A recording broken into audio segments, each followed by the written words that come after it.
All right, awesome. We have the tremendous pleasure of being joined from Minnesota, the Great White North. Can you say it with the accent? Minnesota.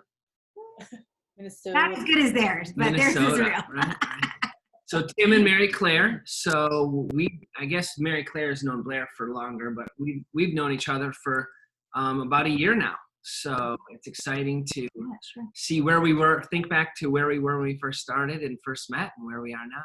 I know that you guys had an exciting wedding, right? We did. Yep. We made it through. Yep. Last fall. Oh, that's funny. And then we got to see Mary Claire in Jamaica. We were on a company trip, and literally we got to run down the hall, hug each other, and she would hop back on a bus. So it was so weird because I was telling the girlfriend I brought with, I'm like, I'm so bummed, it's such a big event, and I didn't run into Blair and Ryan like I wanted to, and then just as we were leaving, I'm like, oh, there they are, and it was like we ran down that hall. It was so fun. Would have been a good commercial, right? Because we were texting, where are you? And then there you are. It's this amazing thing about being virtual with each other, right? And I know a lot of people can feel that feeling right now and what's going on, but it's so nice when you get to finally see that person in person and give them a hug. So different than online. I agree. Yeah. Awesome. So well, cool. If you guys don't mind, just introduce yourselves, where you're from, how long you've known each other, and how long you've been married. All right. Well, I'm Mary Claire Schneider's husband, Tim, and we have known each other since high school. We started dating in November of 1990. So long ago. Awesome. But a little time off in between, but we have been married it'll be 21 years on May 1st. So we're coming up on our 21-year wedding anniversary. It's amazing. Yeah. I love that. How long? You're going to have a COVID anniversary just like we did. Yep. Yeah. We kind of even forgot about Ours it. was March 16th. So it was really the weekend where everything hit the fan. And I think it was I remembered in the morning, but then kind of at night, it was wait, that was our anniversary? Oh, that was lame. Very lame. Next year, we're going to have to run away somewhere. There you go. Right. Well, awesome. Well, I'm so excited to interview you guys tonight because, I know that right now is one of those times where people are, having a little bit of extra time, maybe in the evening because we're not being pulled to sports or clubs or activities or the normal things that we usually do in the evening. So we're home more. So having the opportunity to be able to be part of it, to win it virtually, is an amazing opportunity for people. And you both are part of it this fall, part of the very first group of people that went through it. And so my first question for you guys is, what made you decide to do it, right? Because we all know. To join. Yeah, to join, because we all know there's 100 million things to do every single day. Well, I think you would probably agree that I was probably the one that pushed that a little bit at that time. We were going through a very weird period, maybe, if you want to call it, in our marriage. We were empty nesters, but not new empty nesters. We were 2 years out, but it's such an adjustment because we've never not had kids. We had our first child before we were married, and so we got married several years after that, and you guys know our story, but it's long and complicated and whatever, but we've never not had kids around. So to even 2 years after being in the empty nest, we were just kind of going through some stuff, and a friend of mine actually referred me to your free group, and we did that for a while. And then when your program came up, I just thought it was a really good time for us to try it out. I think Tim was a little bit more hesitant, but not because he didn't want to do the program, just because of what we were going through. He wasn't sure if he was going to be able to give it all the attention it needed.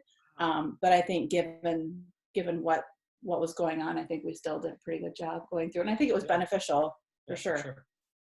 We loved having you guys in there. Absolutely. It was moose hunting season. That's right. It was. What we're going through. That was pretty cool. I learned a lot about that. Absolutely. But I think also, I remember you guys, you have to tell me if I'm wrong, but you guys live in a really small town, right? We do, yes. So what I loved was, I remember when you and I talked at first, before we even all four got together to see if this was right for you guys or not, the fact that sometimes it's hard to find people to talk to about your marriage, or to just even kind of get out of whatever it is, that little we all have those funks, we all have the ups and downs. And so it's hard sometimes when we live in a big city, and it would be very hard for us to walk in somewhere because we know so many people. And so the fact that this is all online is such an amazing opportunity for people, I feel like, because it gives them that safe place that they can come and they can watch it and grow together. So what would you say was the biggest, greatest thing about it, or the biggest, what's the word I'm looking for? Aha moment. Thank you. I was like, not obstacle, it's the opposite of that. No, Yeah. aha moment. Biggest aha moment from the 6 weeks. Really, it's like 7. Well, I mean, I think honestly there was something every single week that was an aha moment. And I think that you know, 1 year in, 5 years in, 20 years in, whatever, there's always that, I don't know, I guess I'd call it complacency or routine that you just, you have your roles and you think that everybody's happy with that. And that's not necessarily the case. You're just used to that more so than happy with that. So, I mean, like I said, I think there was something new every week that we took away from it. But I think that was probably the biggest thing to me, was just that, make it fresh and make it new, and think of ways or things you can do to spice things up or spruce things up. And that doesn't necessarily mean the one thing that immediately came to my mind when I said we had 1 week dedicated to that. One out of 6. We do have a sex therapist in there. Yeah, 1 week where Ryan and I could not make eye contact. I don't even know how we got through that one. I love it. Good stuff. But yeah, I mean, it was incredible. It was, it's eye-opening, and you just forget all the different ways that, the reasons you fell in love and the reasons that you're together, and you just need a reminder sometimes.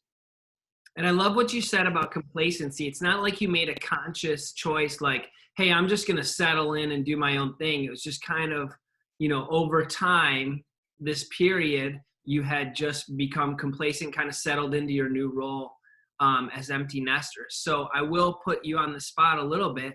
Have you been able to continue moving in the right direction since the course? Have you been able to keep the communication going? And I don't want to say change the roles, but how's it been going since the course?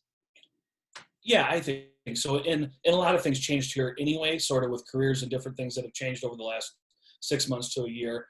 So some of those things sort of took care of themselves, I think. But we actually just talked about this the other night. Like this COVID thing has us missing our, Wednesday was kind of one of the days that we'd always go out to eat, just kind of have a date night, and we're missing that. So you figure out ways. We've been going for drives and stuff like that. Just, no contact, but we can't get out anywhere, but we can drive around all we want. Yeah. That's funny. Awesome. Anything else? Okay. Well, awesome. So I know that there are people watching that for whatever, we all have different reasons why it's stopping us maybe from jumping in.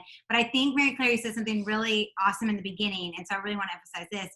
How did you approach Tim with it? Because I think that is always really uncomfortable, and people don't know how to do that if one of the spouses, and it could be the husband that wants to do it and the wife doesn't, or vice versa. How did you approach him without attacking him or jumping down his throat about joining in it to win it? I think I kind of brought it up at a couple of different times. Like I didn't just bring the whole thing to him all at once, because even myself, I had to kind of, I had to think about it and, what does this mean? And does this mean that our marriage is in severe trouble if we actually agree to do this class? Like that was something I struggled with. Like I thought, well, maybe this is really admitting that we have a serious problem if we're going to this particular route of trying to fix our marriage. And then I finally realized, no, that's not really what's happening here. What's happening here is, we really just need to kind of reevaluate our relationship with one another and how that looks and how we navigate that. And so just I think bringing it to him in little bits and at different times, and us discussing that, and even to the point, like, I think after our conversation with you guys, where we had discussed a little bit online first, but then we had our little video meeting, and talking more about that after the fact. I think that's kind of what sealed the deal. Like, what, I think it was a little bit of an investment, which I think also made us take it, at least me, more seriously. And I mean, it wasn't like a huge investment, but it was enough to make an impact and enough for me to take it seriously and really work at it. And I think that was, at first, I'm not sure I don't know how you felt about it when I first approached you, but just taking it in little bit at a time, little pieces of information at a time. Yeah. Well, and I think the tricky part is exactly what you started with, is that it doesn't necessarily mean that it's broken.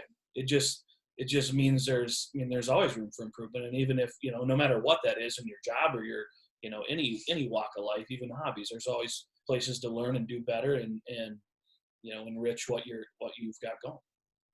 So well said. So well said. Yeah. I love that. And this thing is something that you can at least do together so you can grow together, right? I'm sure you have job training and there's things that you can do individually to grow and keep your mind fed, but when it's something that you can do, together, that's planned and healthy and kind of, like you said, remember why you fell in love, like those little daily things. I did a funny post the other day about, we all spend money on something in our time, right? And our time is more valuable than even money. I'm like, okay, you can either watch The Tiger King or you can watch a 1 hour a week something for your marriage. And actually, I watched it. I watched it. I was like mesmerized by it. You watched it too. Oh, you would not watch it. I was like, this is like psychology 101. This is amazing, right? Right. But I thought that. I was like, I spent that time on that. I mean, why wouldn't I invest 1 hour a week into watching these videos and then, having conversations to talk about during the week and doing the homework. So, and you can still watch Tiger King, you guys. Absolutely. These are short, and just the relationships that we've been able to forge with you guys and the other couples in Marriage Movement, just to learn there's other married couples that care about marriage, that want to improve their marriage, that love each other, and for whatever reason, maybe they've drifted apart, but it's important enough to spend the time. I think that's been really cool encouragement. I guess it's been a year now. Yeah, Brian and I were just saying the night at dinner. It's so cool. We haven't talked to everybody in a couple of months because our winter was so crazy with my dad being sick and businesses. And we've been reaching out to everybody and it's like no time has gone by. That's true friendships, forever friendships. So we're so thankful for you guys hopping on here tonight. Thank you so much for joining us. I have one more question. Oh, I'm sorry. Yeah. Surprise. Quick.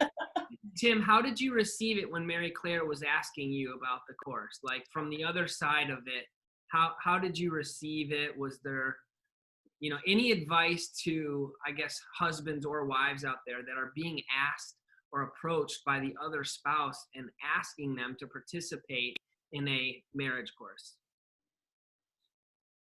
Yeah, and I think, honestly, when that question is first asked, your instinct is to think that something's wrong. Especially if you didn't see it together and you haven't been talking about it. One person sort of is the driver behind it, or in Mary Claire's case, she saw, whether she talked to Blair or whatever the case may be, however that came about. I think your instinct is to think that the reason she's asking is because she's not happy or something like that. So I think that's the delicate part of it, is just to make sure that, if you do happen to be the person that's interested, to make sure that that's portrayed in a respectful way, that you're not instantly putting the other person on the defensive. And like I kind of said already, it's just important to, it's that whole iron sharpens iron thing. If we've got some people that are educating themselves and are interested in this and willing to help us, then why would we ever turn away from that? Love that. Good Love answer. it. Great question. All right. Awesome. Well, thanks for joining us, you guys. Thanks again for having us. It was great to see and talk to you guys. Oh, good to You see as you. well. I know we're going to start hosting monthly, the second Monday of every month. We're going to host a Zoom just for our In It to Win It family. So cool. and we're also thinking maybe we'll do a fun virtual game night, maybe in May. So you guys will have to find out when you guys. I was like, let's do it. I'm like, how would you do that with different people? Like what game everyone has, but Blair We've been doing it online with my team. Blair will come up with something fun, Yeah. I'm sure. So hopefully we'll see you guys there. And there will be a winner because it's not a game unless someone wins. So true. And we're not playing apples to apples. It's kind of like Okay. that. Oh my God. There's no winner. There's no winner. So funny. All right. Awesome. Thanks for joining us, guys. We appreciate you both. Yeah, Yes. thank you for having us. Yeah, thank you. Go enjoy your dinner. Thanks. Bye, guys.